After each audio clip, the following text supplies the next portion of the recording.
Hello true believers. Welcome to the spoiler discussion for the last issue of the Sentry Volume 3 mini-series. Let me catch up on the events of the last issue real quick. In the last issue, everyone's favorite sexy ass motherfucker had finally mastered Ultra Instinct. He had also joined the Pride Troopers from Dragon Ball Super to take his rightful place as their most powerful member by far. And now, the all-new, and all-different, yet still all-straight, and all-white Sentry oozes with confidence we haven't seen from him in a very long time. Up until now, Sentry was riddled with anxiety and self-doubt. He was always very wary of the void within him. But now, for the first time ever, Bob has finally accepted the darkness within him. He has accepted who he truly is, and has merged his personas together. And the effects of that can be seen throughout this entire issue. We start off where the last issue ended. The Sentry is hovering above Scout, who finds a new reason to hate on the Sentry. Scout complains that even now where he has powers again, Sentry has found a way to overshadow him. Sentry however immediately makes it clear that none of this was ever about Scout.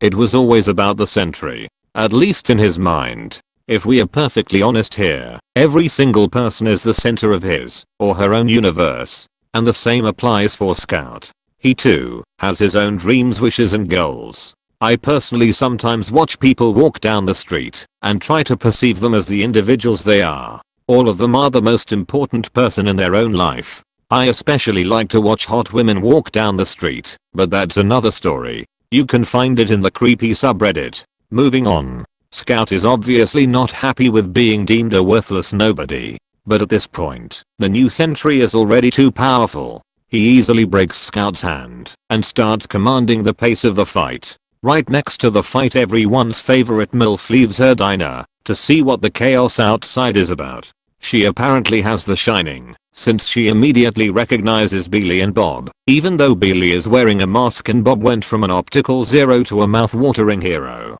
I mean really, upon seeing Sentry reach another level, I fapped myself into unconsciousness. It took me 2 days to recover from that self-induced fapping coma, which is why this video is slightly late. Meanwhile there is some serious tentacle rape porn going on the street, with the Sentry doing his best Mr. Fantastic impression and attacking Scout with his elongated fingers. Sentry is hopeful that Scout is only being manipulated by Cranio into attacking him. But Scout immediately makes it clear that he is acting out of his own free will, much to Sentry's displeasure, who continues attacking Scout, yet ultimately trying to help him. He just wants Scout to accept his help first. Unfortunately, it appears as if Scout is too far gone at this point. Scout continues fighting back to the best of his ability, and then some. Scout's body doesn't seem to be able to contain the power of 1 bajillion exploding suns. His face and shortly after even his arms start melting off due to all the energy and heat. It is here where we see that Scout didn't get all of Sentry's power by drinking Cranius Super Soldier Serum. Sentry has one of the strongest healing factors in comics. He would have recovered from such an injury in almost an instant, just like he regrew his fingers only a page earlier, after Scout destroyed them with his eye beams. Sentry engulfs Scout in total darkness, where he meets him as Bob. Bob offers Scout his help again, which Scout accepts. He is visibly in pain and desperate. On the next page Bob ends Scout's suffering by breaking his neck. I loved the body horror in this issue so far. From Sentry morphing his fingers into weird tentacles to Scout's face and arm melting off. And Joshua Caceres art made it even better. This now appears to be the end of Scout, a rather tragic character, if you ask me. Scout started off as Sentry's sidekick and was in his shadow back then. He then got his arm ripped off and his career ended by Sentry's dark side, the Void. Sentry abandoned him and so did the rest of the superhero community. Reed Richards didn't build Scout a bionic arm. Tony Stark didn't give Scout a job. Scout was an one-armed short order cook for years. And even when Bob stepped back into Scout's life, Scout still got the short end of the stick. While Bob had the chance to relive his glorious days in an alternate reality, Scout had to stay in the actual reality and live his mundane life. Scout's story is a sad and tragic one. And I actually feel for Scout, even though he is the villain and would have probably killed a bunch of innocent people like a crazy psycho. So that either makes me a crazy psycho as well, or Scout simply a great character. Or both. Probably both. But that is another story, which you can also find in the creepy subreddit. But that's not the point. The point is that Marvel was really onto something with Scout here if they want to add more great characters to their universe. And especially if they want to flesh out Sentry and his lore further. Yet that doesn't seem to be an option anymore, with Scout being dead as fuck. Or is he dead? Sentry 2 was dead at a couple of points, until he wasn't. It appears that Scout didn't gain Sentry's entire power set, but maybe it is just taking him longer to discover his abilities. Scout still could come back from the dead and regenerate from lethal damage if Marvel decides so. And I hope that they do sooner or later. Scout is too compelling of a character to be a one and done. On the next page, Sentry withdraws the darkness around him and Scout's corpse. He apologizes to his former sidekick while Jenny is witnessing the scene. Sentry is then approached by Iron Man, who wants to know what Sentry has done. No, Tony, what the fuck have you done? That's what Sentry should have asked Iron Man, but instead Sentry just tells Stark that he found himself and that he doesn't have to worry about him anymore. You've probably guessed it already. Iron Man's backup has arrived. Sentry is approached by the Avengers, who want to take him in, but Sentry is having none of it. He attacks the Avengers and quickly takes care of She-Hulk and Captain America. Carl Manvers and Thor threaten the Sentry, but they too are no match for him. Oh boy, this first panel. Thor fans have had it rough in the last few months, since Thor is constantly at the receiving end of fights. You can probably imagine how this quote-unquote fight makes them feel, on a scale from 1 to Grumpy Cat. Meanwhile, Iron Man and Captain America are trying to reason with the Sentry. They believe that all of this is Void's doing, and that Sentry needs to fight it. But Sentry is perfectly fine with the way things are at the moment. Until the moment where he screams out in pain. He recognizes it as a mental attack and remembers that there is one more participant in the story. Cranio. Sentry arrives at Billy's place, where he finds Cranio. Cranio threatens him and then pulls him into Sentry World. Now obviously Sentry is not all too happy about that, considering that Sentry World was built as a prison for him and the Void. Cranio believes that he can stop the Sentry, since he believes to control his mind. But apparently he does not. Sentry breaks free by shattering Cranius' mental avatar in Sentry World and the Conflictor in the real world.